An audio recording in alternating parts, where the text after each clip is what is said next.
எனக்கு யார் உண்டு, ஏன் இந்த சூழ்நிலைமை என்று நினைத்து கொண்டிருக்கிற தேவ ஜனமே, தேவ பிள்ளையே, the Lord says to you, He will not leave you as orphans. Just like a father carries his children upon his shoulders, the Lord will carry you through. So this morning, let's be encouraged through this song that the hand of the Lord will continue to lead us through.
செய்பவர், அகிலத்தை வார்த்தையால் சிருஷ்டித்தவர், இயேசுவே உம்மை ஆராதிப்பேன். அகிலத்தை வார்த்தையால் சிருஷ்டித்தவர், இயேசுவே உம்மை ஆராதிப்பேன். சேனைகளின் கர்த்தர் பரிசுத்தர், சேனைகளின் கர்த்தர் பரிசுத்தர், சேனைகளின் கர்த்தர் பரிசுத்தர், பரிசுத்தர் பரிசுத்தரே, பரிசுத்தர் பரிசுத்தரே.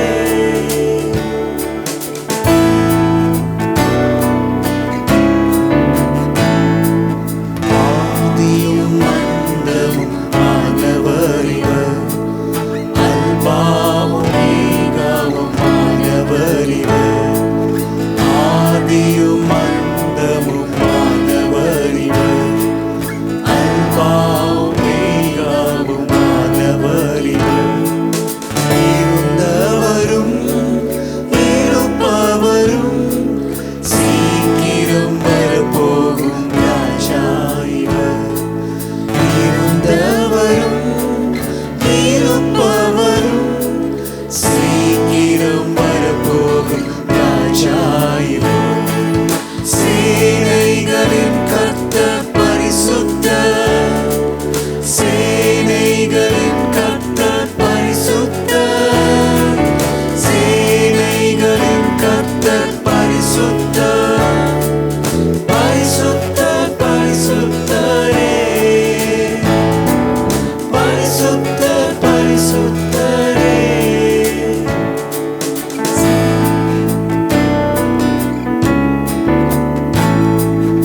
எல்லா நாமத்திலும் மேலானவர், முழங்கால்கள் முழங்கிடும் இவருக்கு முன். எல்லா நாமத்திலும் மேலானவர், முழங்கால்கள் முழங்கிடும் இவருக்கு முன். துதிகன மகிமைக்கு பாத்திரரே, தூயவர் இயேசுவை உயர்த்திடுவேன். துதிகன மகிமைக்கு பாத்திரரே, தூயவர் இயேசுவை உயர்த்திடுவேன். சேனைகளின் கர்த்தர் பரிசுத்தர், சேனைகளின் கர்த்தர் பரிசுத்தர், சேனைகளின் கர்த்தர் பரிசுத்தர், பரிசுத்தர் பரிசுத்தரே, பரிசுத்தர் பரிசுத்தரே. சேனைகளின் கர்த்தர் பரிசுத்தர், சேனைகளின் கர்த்தர் பரிசுத்தர், சேனைகளின் கர்த்தர் பரிசுத்தர், பரிசுத்தர் பரிசுத்தரே, பரிசுத்தர் பரிசுத்தரே.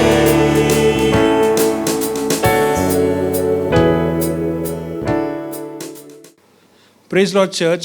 We will continue to have our online service until further notice. நம்முடைய ஆன்லைன் சர்வீஸ் நமக்கு இவ்விதமாக இருக்கும். ஏதாவது மாற்றம் இருந்தால் நாங்கள் அதை உங்களுக்கு தெரியப்படுத்துகிறோம். We can also give our online offerings. The details will be shared to you on the screen and in our FGCI WhatsApp group. Since we won't be meeting for a few weeks, I encourage us to give our tithes, gifts and offerings online. If you have any prayer requests, ஏதாவது ஜெப குறிப்பு இருக்குமானால் எங்களோடு கூட நீங்கள் தொடர்பு கொண்டு எங்களுக்கு நீங்கள் தெரியப்படுத்த வேண்டுமா நாங்கள் கேட்டுக்கொள்கிறோம். உங்களுக்காக நாங்கள் ஜெபித்து கொண்டு இருக்கிறோம். நம்முடைய சபையில் நம்முடைய குடும்பத்தில் அநேகர் சுகவீனமாக இருக்கிறார்கள். A lot of people are struggling with this present situation. Some are in hospitals and some are at home recovering. We kindly request the church to keep these people who are in sickness in your prayers every day. continue to pray for our pastor and for his family as well. And church, please do know that we are praying for you and for your family, that God will keep all of us safe under his shelter, under his wings, until we cross this deadly situation of this pandemic. And we also kindly request all of us to take extra care, to be a little more cautious in handling yourself. Kindly don't come out unnecessarily. Please remain home, and please take care of yourselves, particularly the older people in the family. We're praying for God's protection. At the same time, it's also necessary for us to be wise and take care of ourselves. Kindly do this, church. God is good and God will take care of us. I also have a wedding banns to be announced. Banns of marriage intended between Sangeeta Damodaran, members of the Full Gospel Church, daughter of Mrs. Radha Damodaran, and Mr. G.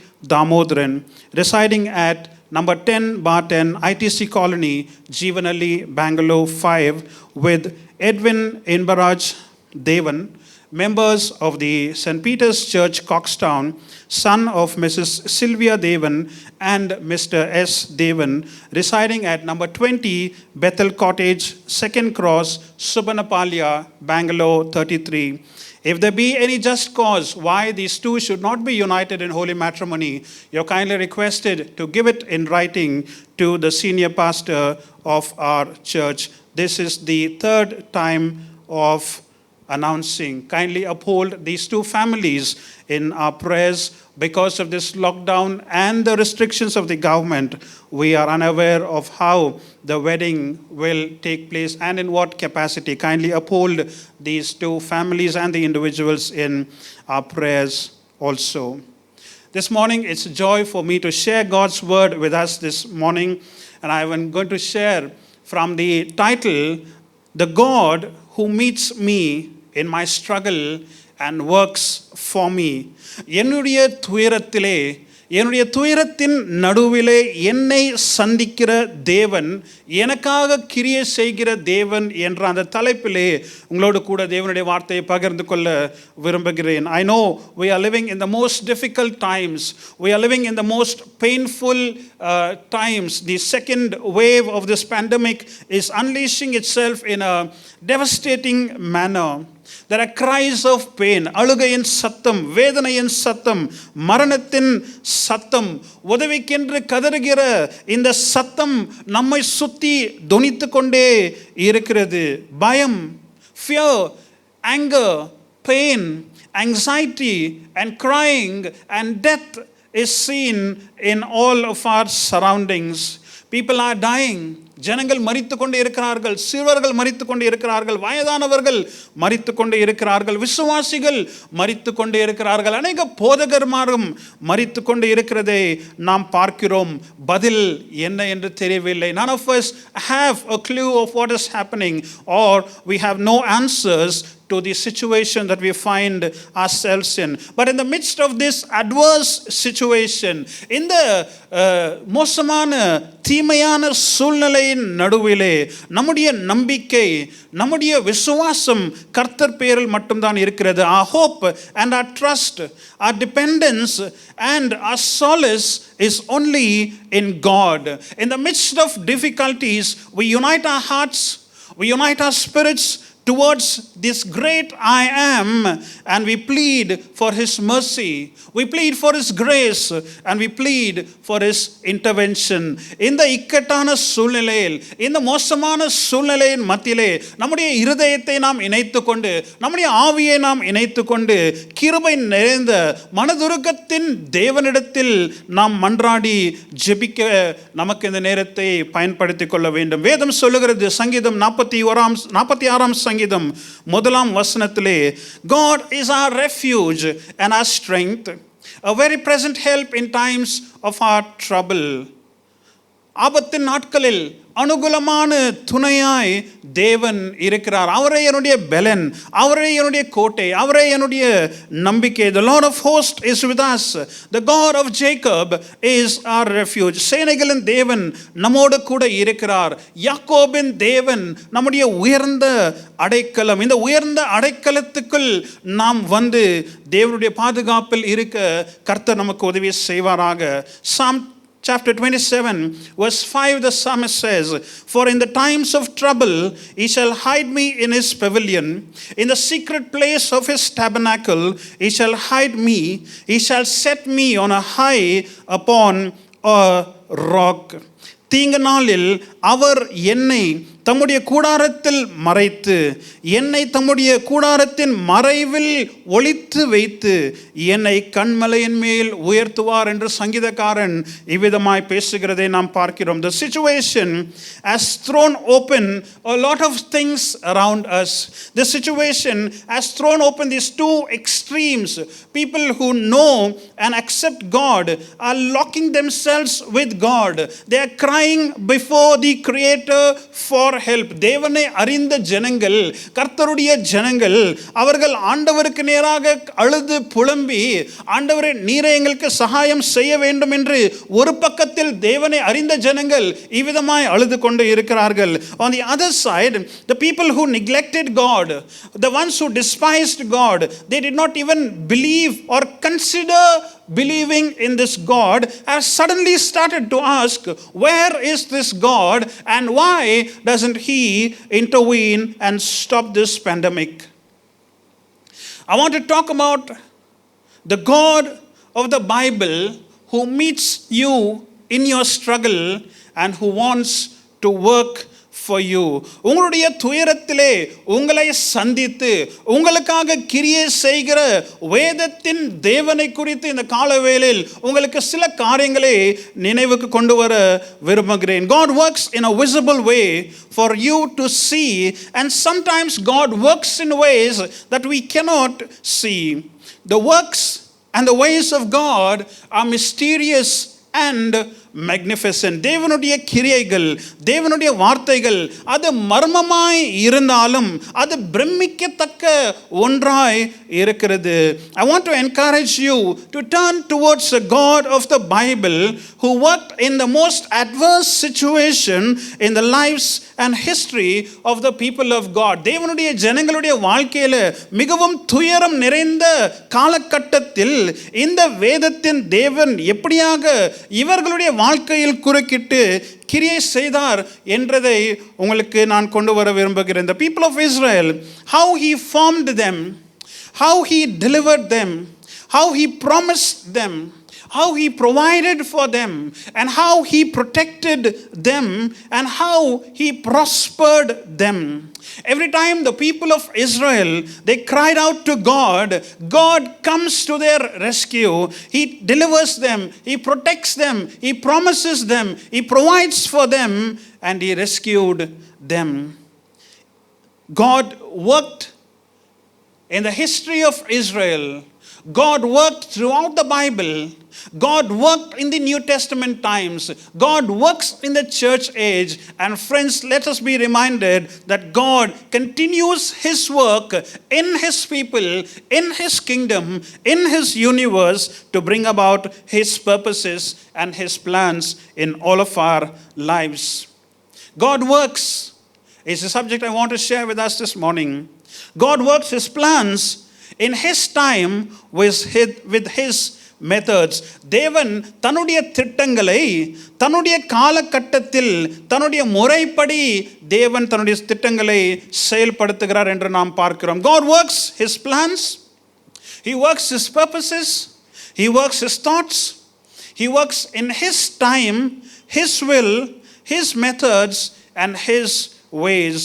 Sometimes in the complexity of our life, it seems as though God has become passive in our life. நம்முடைய வாழ்க்கையின் துயரத்திலே தேவன் அமைதியா இருக்கிறாரோ என்ற சூழ்நிலைகள் நமக்கு ஒருவேளை அதை தோற்றம் அளிக்கலாம். Maybe in this present scenario, you feel that you are helpless.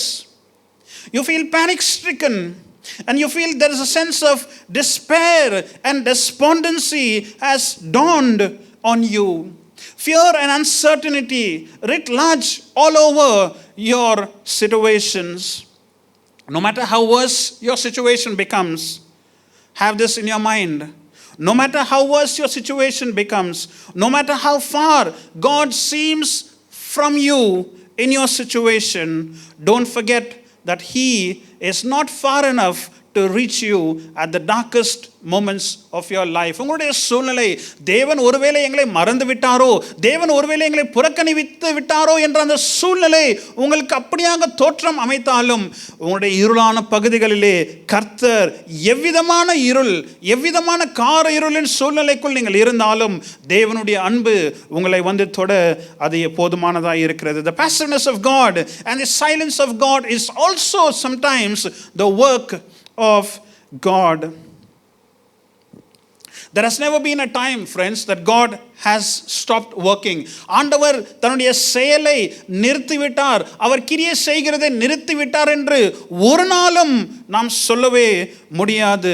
சில நேரத்தில் நாம் பார்க்க முடியாமல் இருக்கிறோம். நாம் துயரத்தில் இருக்கும்போது, இருளில் இருக்கும்போது, நம்பிக்கை இழந்த சூழ்நிலைக்குள் இருக்கும்போது, தேவன் எப்பொழுதும் எப்பொழுதும் ஒவ்வொரு நாளும் கிரியை செய்து கொண்டேதான் இருக்கிறார் என்று நாம் மனதில் முதலாவது வைத்துக் கொள்ள வேண்டும். God continues His work, but not the way we sometimes expect of Him. தேவன் தொடர்ந்து அவருடைய கிரியைகளை செய்து கொண்டே தான் இருக்கிறார். ஆனால் பிரச்சனை என்ன? நாம் எதிர்பார்க்கிற வண்ணமாக, நாம் எதிர்பார்க்கிற நேரத்தில், நாம் எதிர்பார்க்கிற வழிகளிலே, விதங்களிலே கர்த்தர் செயல்படுகிறதில்லை. ஏசாயா 55 நாம் வாசிக்கிறோம், my ways are higher than yours, my thoughts are greater than yours என்று தேவன் சொல்லுகிறார். This familiar verse that I also want to quote now, Jeremiah chapter 29 verse 11 says, for I know the thoughts I have for you towards you, says the Lord, thoughts of peace and not of evil, to give you a future and a hope. உன்னை குறித்து நல்ல திட்டங்களை வைத்திருக்கிறேன். ஆண்டவர் எரேமியா 29 அதிகாரம் 11 வசனத்திலே சொல்லுகிறார், உன்னை குறித்து நல்ல திட்டங்களை நான் வைத்திருக்கிறேன், சமாதானத்துக்கு ஏதுவான திட்டங்கள், உனக்கு நன்மை செய்ய வேண்டும் என்ற அந்த நல்ல திட்டங்களை உனக்காக நான் வைத்திருக்கிறேன் என்று தேவன் உடைய வார்த்தை சொல்லுகிறது. Irrespective of the situation, irrespective of what you go through in your life at this present time, we absolutely need to trust the word, the promises of God. நாம் எப்பேற்பட்ட சூழ்நிலைக்குள் இன்றைக்கு நாம் இருந்தாலும், பயம் நிறைந்த சூழ்நிலை, நம்பிக்கை இல்லாத சூழ்நிலை, ஒருவேளை உங்களுடைய வீடுகளிலே அநேகர் இந்த வாதையினால் துன்பப்பட்டு அநேகர் தவித்து கொண்டு இருந்தாலும், கர்த்தருடைய வார்த்தையின் மேல், தேவனுடைய வாக்கு தத்தங்கள் மேல் நாம் உறுதியாய் பற்றி கொள்ள வேண்டும். வானமும் பூமியும் ஒளிந்து போனாலும் தேவனுடைய வார்த்தை ஒரு நாளும் ஒளிந்து போகாது என்று வேதம் நமக்கு திட்டவட்டமாய் சொல்லிக் கொடுத்து கற்றுக் கொடுக்கிறது. But He does it in His times and according to His ways. God has good plans for us, church. I know these are adverse times, but God has good plans. He has good thoughts. நல்ல திட்டங்கள், நல்ல எண்ணங்கள், நல்ல யோசனைகள், நல்ல ஆசீர்வாதங்களை தேவன் நமக்கு வைத்திருக்கிறார். The plan of God is always in the line of His timings. தேவனுடைய நல்ல திட்டங்கள் அவர் ஏற்படுத்தின அந்த காலத்துக்கு அது காத்துக்கொண்டு இருக்க வேண்டும். Godly plans are always backed with godly timings. Godly plans are always backed with godly timings. Proverbs chapter 19 verse 21 says, many are the plans in a person's heart, but it is the Lord's purposes that prevails. மனுஷனுடைய எண்ணங்கள் அநேக இருந்தாலும் தேவனுடைய திட்டம் தான் செயல்படுத்துகிறது என்று நாம் பார்க்கிறோம். வேதத்திலே அநேக குணாதிசயங்களை நாம் பார்க்கும்போது ஆபிரகாமுடைய வாழ்க்கையை பாருங்கள். The life of Abraham, God had great plans for him, but Abraham had to wait long for their plans. God had unimaginable honor for Joseph, but he had to live an uncompromising, charactered life. For Moses, God took him from the palace and He put him in the wilderness to fulfill His plans in His time. David, a poor shepherd boy, was called to leave his few sheep. தாவீது சில ஆடுகளை வைத்து அவன் மேய்த்து கொண்டு இருந்தான். இந்த சில ஆடுகளை வைத்து கொண்டு இருந்த தாவீதை ஆண்டவர் ராஜாவாய் அபிஷேகித்து அவனை ஒரு மேய்ப்பனாய் இருந்த அவனை இஸ்ரவேல் ராஜ்யத்துக்கு ஒரு தலைவராய் ஒரு ராஜாவாய் ஆண்டவர் ஏற்படுத்துகிறதை நாம் பார்க்கிறோம். God has marvelous plans, but he will bring it to pass according to his methods and in his own times. நம்மை குறித்தும் தேவன் பெரிய திட்டங்களை அநேக திட்டங்களை வைத்திருக்கிறார். ஆனால் அந்த திட்டங்கள் அவருடைய நேரத்துப்படி அவருடைய முறைப்படி தான் அவர் செயலுக்குள் கொண்டு வருவார். Sometimes we just trust the power of God alone. அநேக நேரத்தில் தெய்வத்துடைய வல்லமை மேல் மட்டுமே நாம் கவனம் செலுத்துகிறோம். ஆனால் நாம் அறிந்து கொள்ள வேண்டியது தேவனுடைய வல்லமை மேல் மட்டுமே நாம் கவனம் செலுத்த வேண்டாம், தேவனுடைய ஞானத்தின் மேலும் நாம் கவனம் செலுத்த வேண்டும். அவர் சகலவற்றையும் அறிந்திருக்கிறார். எதை எப்போ எங்கே செய்ய வேண்டும் என்று சகலவற்றையும் அறிந்த தேவன் அவர் நேர்த்தியாய் செய்வார் என்ற அந்த நம்பிக்கை நமக்கு இருக்க வேண்டும். It's not necessary for us to only trust the power of God, but it's more important for us to trust the wisdom of God and the power of God. God works his plans according to his timetable. Number 2, God works to fulfill his covenant and his promises to show forth his character and his nature. தேவன் தன்னுடைய சுபாவத்தையும் தன்னுடைய குணாதிசயத்தையும் காண்பித்து அவருடைய உடன்படிக்கையை அவருடைய வாக்குத்தத்தங்களை நிறைவேற்ற கர்த்தர் கிரியை செய்கிற தேவனாய் இருக்கிறார். Remember, our God is a covenant keeping God. The God of the Bible is a God of love. He is a God of care. He is a God of compassion. He is a God of hope. வேதத்தின் தேவன் அவர் அன்பு நிறைந்த தேவன், அவர் இரக்கம் நிறைந்த தேவன், அவர் நம்பிக்கையை கொடுக்கிற தேவன் என்று கர்த்தரை வேதம் இவ்விதமாய் வர்ணிக்கிறது. God promised the people of Israel to be their God, to be their deliverer, to be their healer, to be their provider, to be their protector, and to be his God forever, to prosper them wherever they go. And remember, God makes a covenant with Abraham. ஆண்டவர் ஆபிரகாமோடு கூட ஒரு உடன்படிக்கை வைத்து உன்னை ஒரு பெரிய ஜாதியாய் ஒரு பெரிய தேசமாய் நான் மாற்றுவேன் என்று சொன்னார். அந்த உடன்படிக்கையை நிறைவேற்ற கர்த்தர் தன்னுடைய திட்டங்களை அழகாய் இஸ்ரவேல் ஜனங்கள் மேல் அவர் கட்டவிழ்க்கிறதை நாம் பார்க்கிறோம். How he allowed them to go and settle in Egypt. அவர்கள் எகிப்தின் அடிமைத்தனத்தில் இருக்கும்போது ஆண்டவர் எப்படி மோசேயை எழுப்பி மோசே மூலமாய் இந்த அடிமைத்தனத்தில் இருக்கிற எகிப்தியரை வெளியே கொண்டு வந்து ஆண்டவர் என்ன சொல்லுகிறார்? Exodus chapter 3 verse 8 it says, யாத்ராகமம் 3ஆம் அதிகாரம் 8ஆம் வசனத்தில் இவ்விதமாய் பார்க்கிறோம். So I have come down to rescue them from the hands of the Egyptians and to bring them out of the land into a good and spacious land, a land flowing with milk and honey. ஆண்டவர் சொல்லுகிறார், இந்த இஸ்ரவேலின் ஜனங்களின் கூக்குரலை நான் கேட்டு எகிப்தின் அடிமைத்தனத்திலிருந்து இவர்களை நான் விடுவித்து ஒரு விசாலமான இடத்துக்கு நான் கொண்டு வந்து பாலும் தேனும் ஓடுகிற தேசத்தை நான் சுதந்திரமாய் கொடுப்பேன் என்று வாக்கு கொடுத்த தேவன் என்ன செய்கிறார்? And we see how God brought them out of their plagues. அந்த எகிப்தின் வாதையிலிருந்து ஆண்டவர் எப்படி இஸ்ரவேல் ஜனங்களை வெளியே கொண்டு வந்தார் என்று நாம் பார்க்கிறோம். How the Lord went ahead of them in a pillar of cloud to guide them on their way by day and in a pillar of fire to guide them during the night. ஆண்டவர் எப்படி பகலிலே மேகஸ்தம்பமும் இரவிலே அக்கினை ஸ்தம்பத்தை போல வெளிச்சத்தை கொடுத்து இந்த இஸ்ரவேல் ஜனங்களை இரவும் பகலும் ஆண்டவர் எப்படி வழிநடத்தினார் என்று நாம் பார்க்கிறோம்.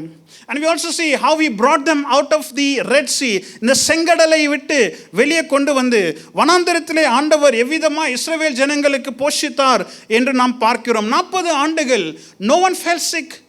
Their clothes weren't wearing out. No one had any difficulties, nor did their sandals off their feet. No proper medication, no proper social distancing as we see here. no proper sanitization. Nothing was conducive for them. They were just cluelessly, aimlessly wandering, following behind Moses wherever he led. இவ்விதமான சூழ்நிலைக்குள் ஆண்டவர் எப்படி இஸ்ரவேல் ஜனங்களை அற்புதமாய் நடத்தினார் என்று நாம் இஸ்ரவேல் சரித்திரத்திலிருந்து நான் பார்க்க முடியும். Today we are finding ourselves in the same kind of wilderness and valley kind of situation. The situation is uncontrollable. It's going haywire. Whatever we thought was our greatest strength has come to a standstill. இன்றைக்கு எதையெல்லாம் பார்த்து இதன் மேல் நாம் நம்பிக்கை வைக்கிறோம், இதுதான் ஒரு பெரிய காரியம் என்று எதெல்லாம் நாம் whatever we thought was great has come to a standstill. And whatever was celebrated is slipping down into the rubble. நாம் கொண்டாடின அனைத்தையும் வீழ்ச்சி அடைந்து அது சறுக்கி கொண்டே இருக்கிற ஒரு சூழ்நிலையை நாம் பார்க்கிறோம். We don't know when it will become normal. எப்பொழுது இயல்புக்கு திரும்பி வரும், எப்பொழுது இயல்பான வாழ்க்கை தொடரும் என்று நாம் வியந்து போய் இருக்கிறோம். But definitely this cannot continue. இது தொடர்ந்து இப்படியே இருக்காது. இந்த சூழ்நிலைக்கு ஒரு ஆரம்பம் எப்படி இருந்ததோ அவ்விதமாய் இந்த சூழ்நிலைக்கு ஒரு முடிவு இருக்கும். நாம் நம்பிக்கை வைத்து நாம் நம்முடைய மனதை திடமாய் வைத்துக் கொள்ள இருக்க வேண்டும். இதுவும் கடந்து செல்லும். Even this shall pass is our trust, because we trust in the Almighty God. As we come to terms with the situation around us, the Lord is still with us in this valley without a shadow of doubt. இந்த பள்ளத்தாக்கின் மூலமாய் நாம் கடந்து சென்றாலும் எந்த அளவுக்கு நம்ம ஒரு பயமே இல்லாத அளவுக்கு the Lord is with us without a shadow of a doubt. I believe He will help us. I believe He is continuing His work in us.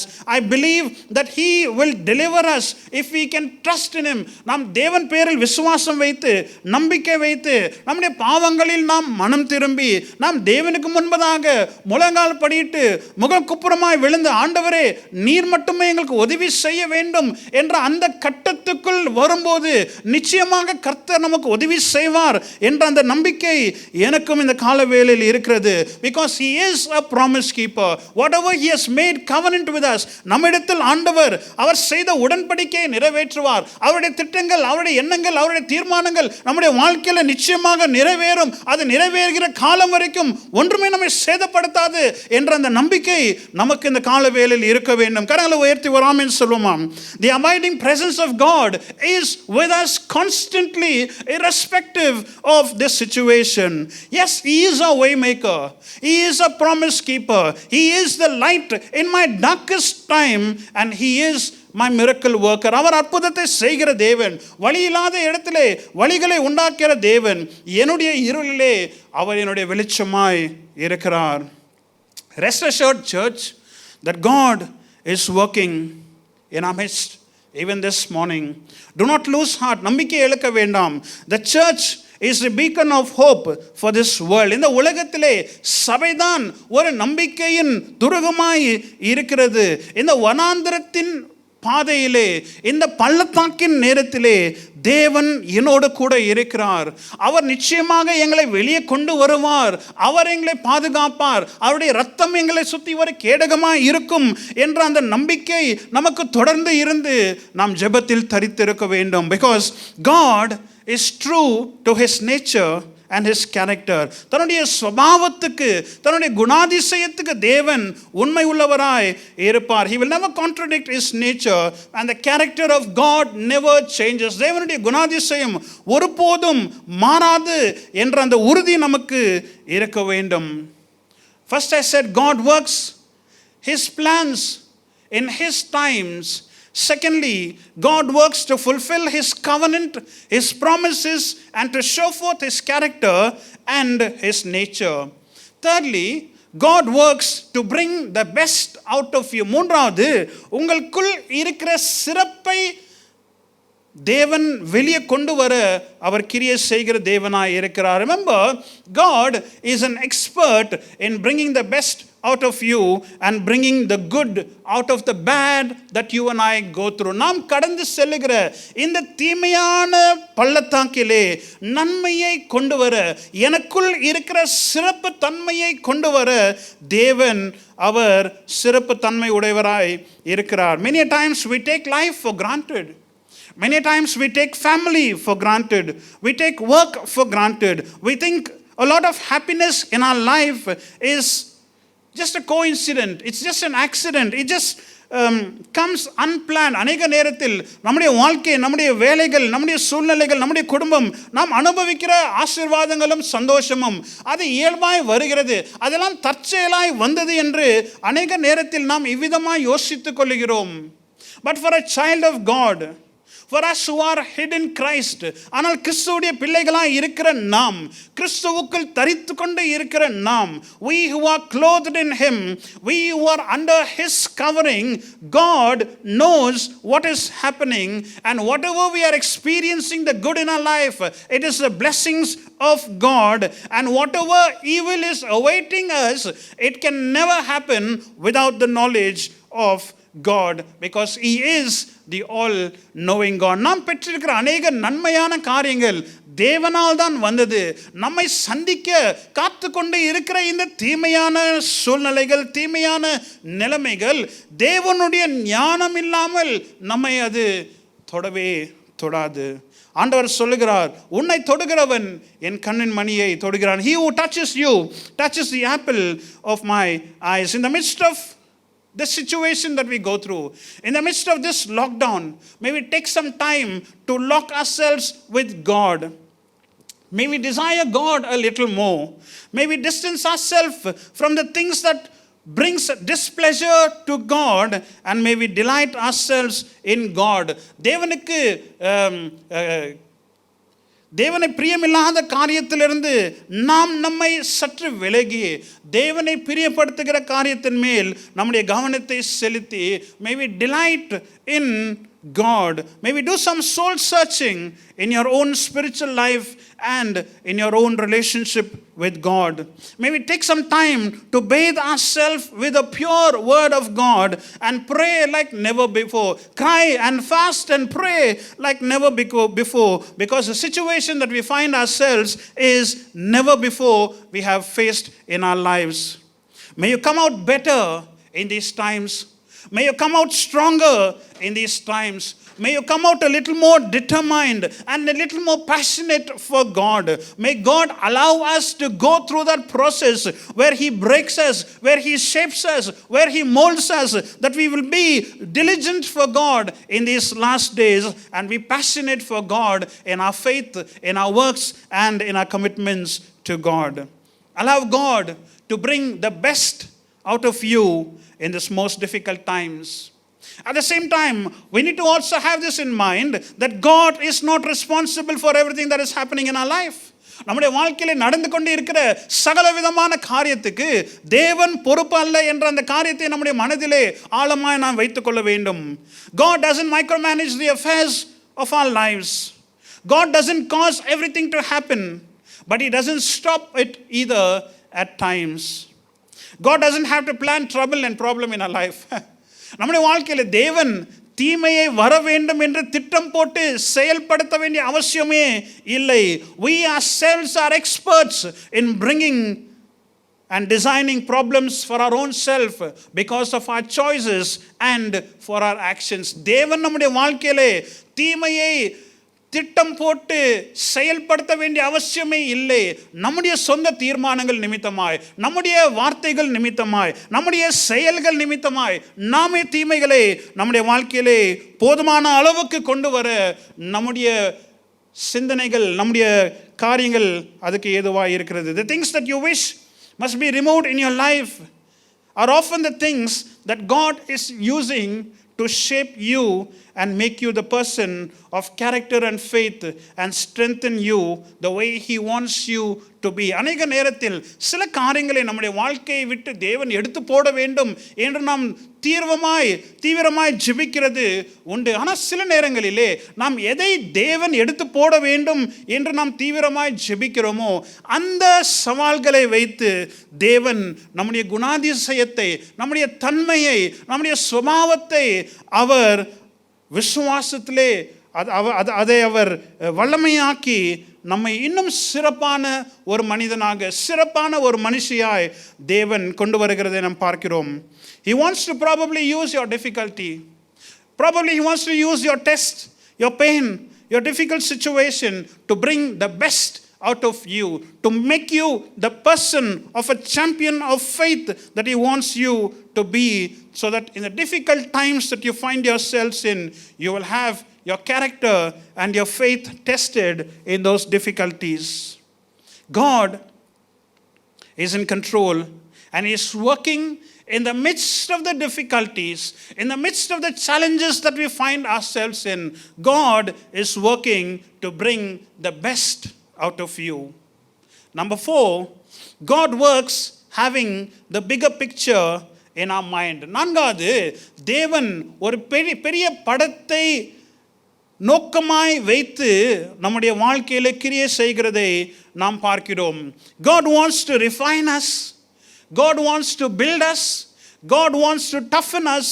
And God wants to prepare us for his coming. That is the bigger picture of God in every believer's life. ஒவ்வொரு விசுவாசியுடைய வாழ்க்கையிலே அந்த பெரிய படம், அந்த பெரிய சித்திரம் என்றால் தேவனுடைய வருகைக்கென்று நம்மை ஆயத்தப்படுத்த வேண்டும் என்று தான் கர்த்தர் எதிர்பார்க்கிறதை நாம் பார்க்கிறோம். We're going to study a few more verses and close this morning. 1 Peter chapter 1 verse 13 to 15 says like this. 1 பேதுரு 1ஆம் அதிகாரம் 13, 14, 15 விதமாக வாசிக்கிறோம். Chapter 30, verse 13 says, therefore, with minds that are alert and fully sober, set your hopes on the grace to be brought to you when Jesus Christ is revealed at his coming. ஆண்டவராகிய இயேசு கிறிஸ்துவுடைய வருகை அன்றி அவர் வெளிப்படுத்துகிற அந்த கிருபையின் மேல் உங்களுடைய நம்பிக்கையை நீங்கள் வைக்கும்படியாக நீங்கள் தெளிவுள்ள புத்தி உள்ள நபராய் நீங்கள் இருக்க வேண்டும் என்று பேதுரு நமக்கு நினைவு கூட்டுகிறார். Verse 14 says, as obedient children, do not conform to the evil desires you had when you lived in ignorance, but just as he who called you is holy, so be holy in all you do. And verse 18 says, for you know that it was not with perishable things such as silver and gold that you were redeemed from your empty way of life handed down to you by your ancestors, but with the precious blood of Jesus Christ, a lamb without blemish or defect. அழிவுள்ள காரியத்தினாலே நீங்கள் விடுவிக்கப்படவில்லை, அழிவுள்ள காரியத்தினாலே நீங்கள் மீட்டெடுக்கப்படவில்லை. ஆனால் இயேசு கிறிஸ்து உடைய பிழையில்லாத மாசற்ற இரத்தத்தின் நிமித்தமாய் உங்களை மீட்டெடுத்திருக்கிறார். ஆகையால் நீங்கள் பரிசுத்தமாய் இருந்து உங்களை நீங்கள் காத்து கொள்ள வேண்டும் என்று பேதுரு 1ஆம் அதிகாரத்திலே ஆவியானவர் நமக்கு நினைவு கூட்டுகிறார். And in 2 Peter chapter 3 verse 10 this talks about the day of the Lord. 2 பேதுரு 3ஆம் அதிகாரத்தின் 10ஆம் வசனத்திலே தேவனுடைய நாளை குறித்து பேதுரு अनेक காரியங்களை நமக்கு கற்றுக் கொடுக்கிறார். Verse 10 says, but the day of the Lord will come like a thief. The heavens will disappear with a roar. The elements will be destroyed by fire, and the earth and everything done in it will be laid bare. Verse 11, since everything will be destroyed in this way, what kind of people ought you to be? You ought to live a holy and a godly life. As you look forward to the day of the Lord and speed its coming, the day will bring about the destruction of the heavens by fire, and the elements will melt in the heat. But in keeping with the promise, we are looking forward to a new heaven and a new earth where righteousness dwells. Verse 14 says, so then, dear friends, since you are looking forward to this, since you're looking forward to this, make every effort to be found spotless, blameless, and at peace with him. Do every effort, make every effort to be found spotless, blameless, and at peace with him. 14ஆம் வசனம், ஆகையால் பிரியமானவர்களே, இவைகள் வர காத்திருக்கிற நீங்கள் கரையற்றவர்களாய், இவைகள் வர காத்திருக்கிற நீங்கள் கரையற்றவர்களாய், பிழை இல்லாதவர்களாய் நீங்கள் இருக்கும்படியாக சமாதானத்தோடு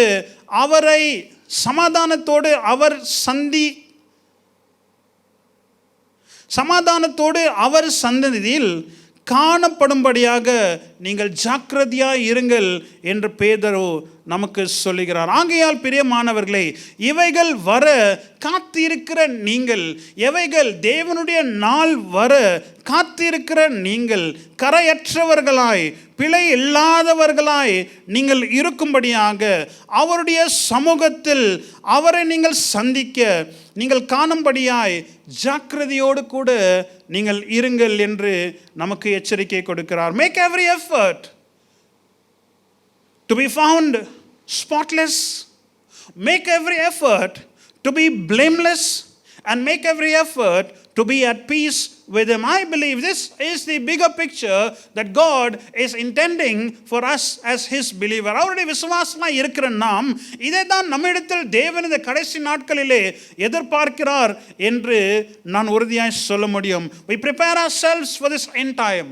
We prepare ourselves for this end time harvest. We prepare ourselves for the coming of the Lord. கடைசி நாளின் சுவிசேஷத்திற்காக நம்மை ஆயத்தப்படுத்த வேண்டும். கடைசி நாட்களின் அடுக்கிற சம்பவங்களை நாம் மேற்கொண்டு தேவனுடைய வருகைக்கென்று நாம் பரிசுத்தமாய் இருக்க, நாம் தேவன் நம்மை ஏற்றுக்கொள்ளும்படியாக ஒரு வாழ்க்கையை வாழும்படியாக கர்த்தர் எதிர்பார்க்கிறார். This is a bigger picture that our focus should be even at these times that we find ourselves in. The bigger picture is that none should perish. இந்த பெரிய சித்திரம் என்ன? ஒருவனும் கெட்டு போகக்கூடாது, எல்லோரும் நித்திய ஜீவனுக்கு வரம் வேண்டும் என்றுதான் தேவனுடைய ஒரு பெரிய பிரதான நோக்கமாய் இருக்கிறது. He wants all of us to come unto salvation, and God wants the church to remain as a beacon of hope. இந்த சபைதான் இந்த உலகத்துக்கு ஒரு நம்பிக்கை தருகிற ஒரு வெளிச்சமாய் இருக்க வேண்டும் என்று தேவன் விரும்புகிறார். The power and hope of the gospel to penetrate into every person, the gospel to penetrate into every home, that is the bigger picture that God is anticipating from his church, the believers. And the bride of the Lord, the church of the Lord, to be prepared for his coming. தேவனுடைய மனவாட்டியாகிய சபை ஆண்டவருடைய வருகைக்கென்று ஆயத்தமாய் இருக்க வேண்டும். சபை தன்னை சுத்திகரித்து, சபை தேவனுடைய சமூகத்தில் காத்துக்கொண்டு, சபை தன்னுடைய மனவாளனை சந்திக்க ஒரு ஆயத்தமுள்ள மனவாட்டியா இருக்க வேண்டும் என்றுதான் தேவனுடைய பிரதான நோக்கமாய் இருக்கிறது. I believe that is the bigger picture that God is working in us, that God wants us to be prepared, that God wants us to be alert in this manner so that we will see and meet our bridegroom. God works in us in this effect. God works in us, God works for us, and God works through us. நன்றாக கவனிங்கள். தேவன் நமக்குள் கிரியை செய்கிறார், தேவன் நம்மீது கிரியை செய்கிறார், தேவன் நம் மூலமாய் கிரியை செய்கிறார். God works in us to transform us like Christ. God works for us to glorify himself in us, and God works through us to show Christ in this world. கரங்களை உயர்த்தி ஒரு ஆமென் சொல்வோமா? God meets you in your struggle. I seriously don't know what kind of mindset you are in this morning. எப்பேற்பட்ட மனதில் போராட்டத்தோடு கூட நீங்கள் இருக்கிறீர்கள் என்று யாருமே அறிந்து கொள்ள முடியாது.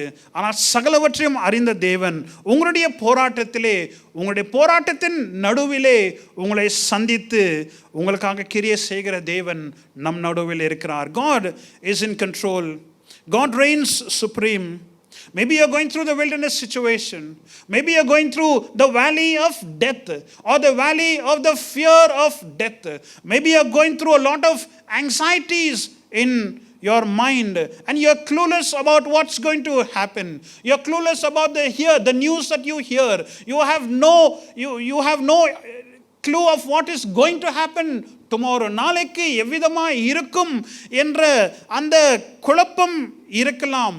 செய்திகளை கேட்டு துக்கத்தின் செய்திகள், மரணத்தின் செய்திகள், பயத்தின் செய்திகளை நீங்கள் கேட்டு இவ்விதமாய் நீங்கள் இருக்கலாம்.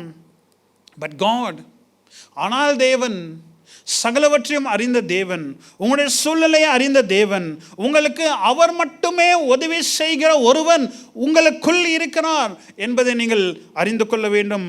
சபையே, do not give up, build on or hold on to him. Don't come to your own conclusion. உங்களுடைய சொந்த முடிவுக்கு, சூழ்நிலைகளை பார்த்து உங்களுடைய சொந்த முடிவுக்கு நீங்கள் தயவு செய்து வர வேண்டாம். அழைத்த தேவன், உருவாக்கின தேவன், ரட்சித்த தேவன், அபிஷேகித்த தேவன், ஒரு சபையை உங்களை ஒரு சபைக்குள் நாட்டின தேவன், சகலவற்றையும் ஆளுகை செய்கிற தேவன் உங்களுக்கு உதவி செய்ய அவர் போதுமானவராக இருக்கிறார். What God can do at this point of time is really big and greater than what you can think or imagine, provided you allow God to operate and reign your life and situation. இந்த சூழ்நிலைகள் மத்தியிலும் தேவன் என் மூலமாய், நம் மூலமாய், நமக்குள் பெரிய காரியங்களை தேவன் செய்ய போதுமானவராய் இருக்கிறார். நாம் செய்ய வேண்டியது அவரை என்னுடைய சூழ்நிலைக்குள், அவரை என்னுடைய வாழ்க்கைக்குள், அவரை என்னுடைய தீர்மானங்களுக்குள் நாம் அனுமதிக்கும் போது கர்த்தர் பெரிய காரியங்களை செய்வார். There's a big difference between what God can do and what God will do. I repeat this. There's a big difference in what God can do and what God will do. தேவன் எதை செய்ய முடியுமோ, தேவன் எதை செய்ய சித்தமா இருக்கிறாரோ, இது இருவருக்கும் ஒரு பெரிய வித்தியாசம் இருக்கிறது. As I said, God is in control of everything, but have you allowed him to be where he wants to be? சகலவற்றையும் தேவன் ஆளுகை செய்கிறார், அது உண்மைதான். ஆனால் என்னுடைய கேள்வி என்ன? தேவன் எந்த இடத்திலே உங்களுடைய வாழ்க்கைக்குள் இருக்க வேண்டும் என்று விரும்பினாரோ அந்த இடத்தை, அந்த ஸ்தானத்தை நீங்கள் தேவனுக்கு கொடுத்திருக்கிறீர்களா என்று நீங்கள் தான் கேள்வி கேட்க வேண்டும். God is sovereign, but have you allowed God to be in the place that he wants to be in your life? Have you allowed him to be where he is to be? It's a big question that we need to answer ourselves. He is Ebenezer. அவர் Ebenezer. இம்மட்டும் நடத்தின தேவன் நிச்சயமாக இனிமேலும் நடத்துவார். மரண பரியந்தம் அவர் நம்மை நடத்துவார் என்ற வேத வசனம் நம்முடைய வாழ்க்கையில நிறைவேறும். அதில் எந்த விதமான சந்தேகமும் இல்லை. Provided I allow him to be where he wants to be. I pray and hope. I pray that hope will be stirred this morning. என்னுடைய ஜெபம், நமக்குள் நம்பிக்கை வளரட்டும், நமக்குள் நம்பிக்கை எழும்பட்டும். நம்முடைய கண்கள் தேவன் மேல் நாம் பதிய வைப்போம், நம்முடைய சூழ்நிலைகள் மேல் அல்ல. இந்த கொள்ளை நோய் பெரிதா இருந்தாலும், கொள்ளை நோயை பார்க்கிலும் சர்வ வல்லவர் பெரியவராய் இருக்கிறார். The situation is big, the pandemic is big, but our Almighty God is bigger, is above, is far greater than what the situation is. Therefore, church, be encouraged, be careful, be faithful in your prayers. ஜெபத்திலே நாம் உறுதியாக இருந்து ஆண்டவரை நாம் பற்றி கொள்வோம். கர்த்தர் நம்முடைய வாழ்க்கையில் இந்த துயரமான நாட்களிலும் பெரிய காரியங்களை செய்ய போதுமானவராக இருக்கிறார். I want to close with this one verse, and I want to name this as the visiting card of God. The visiting card of God, found in Exodus chapter 34, verse 6 and 7. It says like this: and he passed in front of Moses, proclaiming, the Lord, the compassionate and gracious God, slow to anger, abounding in love and faithfulness, maintaining love to thousands, and forgiving wickedness, rebellion, and sin. Yet he does not leave the guilty unpunished. He punishes the children and their children's children for the sins of their parents to the third and to the fourth generation. Verse 6 it says, and he passed in front of Moses, proclaiming, the Lord, the compassionate and gracious God. the compassionate and the gracious God, slow to anger, abounding in love and faithfulness, maintaining love to thousands, and forgiving wickedness, forgiving rebellion, and forgiving sins. கர்த்தர் அவருக்கு முன்பதாக கடந்து போகிறவரும் அவரே கர்த்தர். அவர் கர்த்தராய் இருக்கிறார். இரக்கமும் கிருபையும் நீடிய சாந்தமும் மகா தயவும் பாராட்டுகிற தேவன் நம்முடைய தேவனாய் இருக்கிறார். He is a compassionate God. He is a gracious God. He is slow to anger. He is abounding in love. He is faithfulness and is maintaining his love to thousands and forgiving wickedness, forgiving rebellion, and forgiving sin.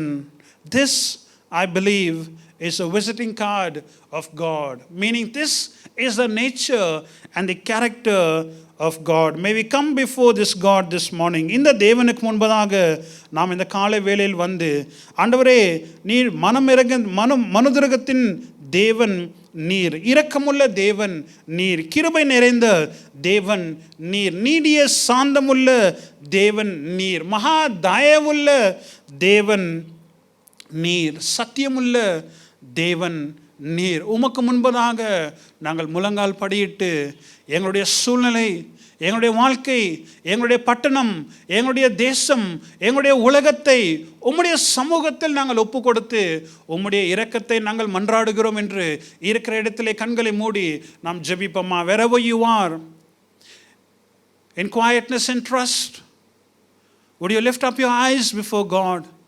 Lift up your situation, your families, our state, our city that is rising so much with this infection.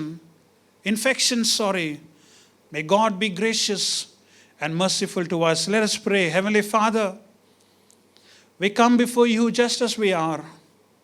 We come before a God who's gracious, who's merciful, who's compassionate, who's slow to anger. Father, we plead for our nation. We plead for our city, for our state, for our family. We plead for our neighborhood. Lord, so many people who are dying in the hospitals. Lord, so many people who are infected. So many people who are, Lord, running for oxygen, running for ICUs, running for hospital to hospital with no admission. And Lord, dying on the streets, dying on the roads, dying in the ambulance without any ventilation. Father, we pray, God, that you would have mercy on us, O God. Lord, we pray that you would be gracious to us. Gracious Father, எங்களுடைய தேசத்தின் மேல், எங்களுடைய ஜனத்தின் மேல், எங்களுடைய குடும்பத்தின் மேல் நீ மனம் இறங்க வேண்டுமா நாங்கள் ஜெபிக்கிறோம் ஆண்டவரே. ஒவ்வொரு குடும்பத்தையும் நீர் தொடர்ந்து பாதுகாத்துக் கொள்ள வேண்டுமா நாங்கள் ஜெபிக்கிறோம். கர்த்தருடைய ரத்தம் எங்களுடைய குடும்பத்தை சுற்றி ஆண்டவரே ஒரு கேடகமாய் இருக்கட்டும். வாதை உன் கூடாரத்தை அணுகாது என்று சொன்ன தெய்வமே, ஆண்டவரே எங்களுடைய போக்கையும் எங்களுடைய வரத்தையும் நீர் ஆசீர்வதிப்பேன் என்று சொன்ன தெய்வமே, நீர் எங்களை காத்துக்கொள்ள வேண்டுமா நாங்கள் ஜெபிக்கிறோம். Spare our lives, O God. Spare our older people's life. Spare our children's life. Spare our families, O God. I pray that you would have mercy on us, O God. ஆண்டவர் இந்த கொள்ளை நோய், இந்த இன்ஃபெக்ஷனை ஆண்டவர் நீர் தடுக்க வேண்டுமா நாங்கள் ஜெபிக்கிறோம். We pray, Lord, that you would stop this. We pray, God, that you would reduce this, O God. I pray, God, that we will come out of that fear of death, fear and anxiety that is gripping our families. Save us, Father. Redeem us, O God. Restore us, O God, that we will know that God still works in our lives. The God who meets us in our struggle is able to work in us, through us, and for us, O God. We pray and commit all of our people who are in the hospitals.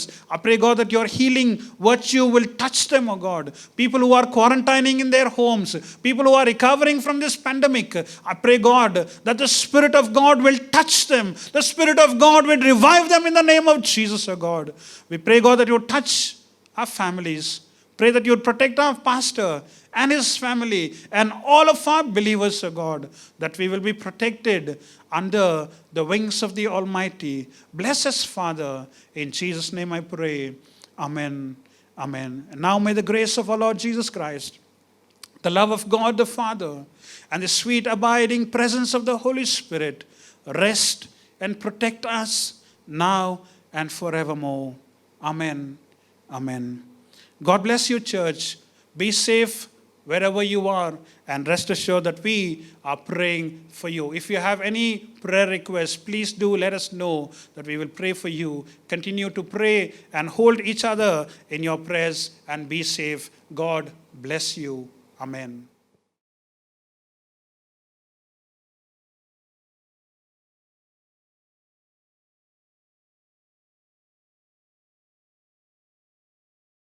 Church, we're going to have a communion at this time. I hope the bread and grape juice is ready. And I request the head of the family to serve this communion to your families. ஜெப சிந்தனையோடு கூட இந்த திருவிருந்திலே நாம் பங்கு பெறுவோம். இது தேவனுடைய திருவிருந்து. நாம் இதை நம்முடைய வீடுகளிலே ஆசரிக்க தேவன் இந்த கிருபையை கொடுத்திருக்கிறார். On the night Jesus was betrayed, he took the bread, he broke it, he gave it to his disciples, saying, "Take, eat, this is my body that has been broken for you." And likewise after supper, he took the cup and said, "This cup stands for the new relationship made possible at the cost of my death. And every time you eat of this bread and drink of this cup, you publicly proclaim the Lord's death until he comes again." Therefore, Paul goes on to say, "If anyone in an unworthy manner partakes of the Lord's table, he brings damnation upon himself." Therefore, the Bible encourages us to wait for one another. நாம் நிதானித்து நம்மை நாமே சோதித்து ஆராய கடுவோம். If there's any wicked ways in us, may we ask God as we partake in the Lord's table to say, "God, forgive me and cleanse me of my unrighteousness, and let this communion be a healing to us this morning." As we partake in this, I would request you to bow down your heads. We're going to pray for this communion and for various people in our congregation, in our families who are unwell. Let the communion of the Lord bring healing, restoration, and revival in our bodies as we partake in this. Heavenly Father, we pray and commit this bread and this wine, which represents your body and your blood that you shed for the forgiveness of sins and for our healing, O God. I pray, Lord, that you would bless so many of our people who are unwell. I pray, God, as they participate in this, let healing, let deliverance, let peace flow into their lives. We pray for Henry Uncle. Lord, we pray for Jacob.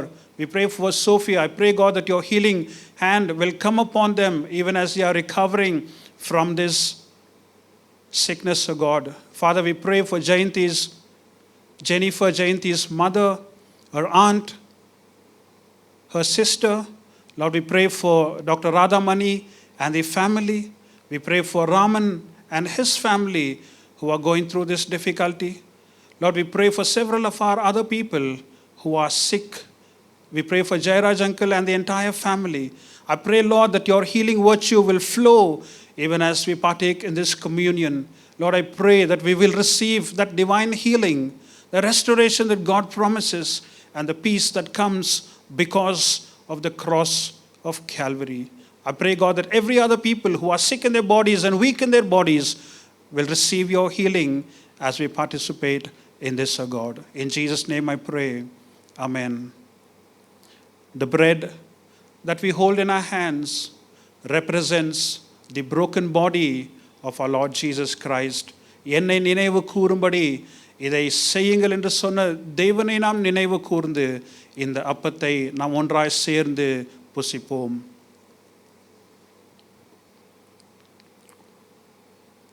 This cup represents the shed blood of our Lord Jesus Christ. Remembering him, let us partake in his blood together.